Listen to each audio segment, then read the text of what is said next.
मौजूद आहियूं तालुके सिंधड़ी जी यूसी इस्माइल कुंभार जंहिंजा मुख़्तलिफ़ ॻोठनि सलेमान खासकेलिया, अब्दुल्ला नोएडिया, मीर अब्दुल्ला टालपुर समेत कच्चो कोट ऐं हुसैन कालरू समेत केतिरा ई ॻोठ जेके आहिनि त गुज़िरियल 1.5 महीने खां मथे अरसे ताईं जेको आहे हिन इलाइक़नि में पाणी बीठो आहे। उते जा जेके रवासी आहिनि उहे बेघर थी गुज़िरियल 1.5 महीने खां ही रोडनि रस्तनि ते वेठा आहिनि, मगर हिननि जी जेको सिंध सरकार तरफ़ां या वस वारनि तरफ़ां का बि हिननि जी वार न कई वई आहे। उन हवाले सां मुतासिर ॻोठाणनि खां पुछंदासीं त उन्हनि जो छा चवणु आहे। बुढ़ा सभु बुढ़ा पिया आहिनि, पाणी जाम बीठो आहे, हिते फसल जो आमदनी कोन थींदी, हिते का बि न का चेट थींदा न का कती सामी बि कोन थींदी आहे।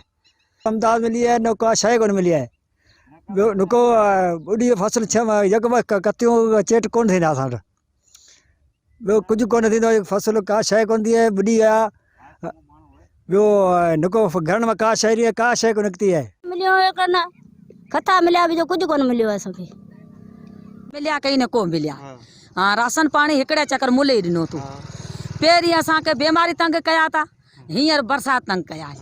बच्चा रोड ते ले वेठा आहियूं बुख ते, पाणी पे मिले तो ऐं बुख जाम है असांखे। ओ त जेको मदद असांजी करो, सरे सघे जेको मदद असांजी करो, असांजी बि करो, भला जिम्मेदारी बि करो सबके के। कुछ कोन मिलियो, कार्ड लिखी आहे असांजा, उते बि लिखी आहे, हिते बि लिखी आहे न।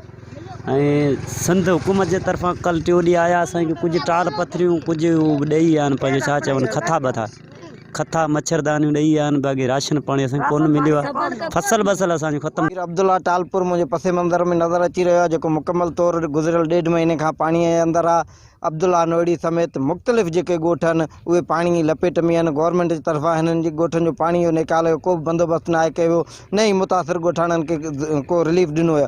ज़रूरत उन ॻाल्हि जी आहे त हिननि जी मालिकी करे हिननि जी फौरी तौर इमदाद कई वञे। असद शहर, टाइम न्यूज़ सिंधड़ी।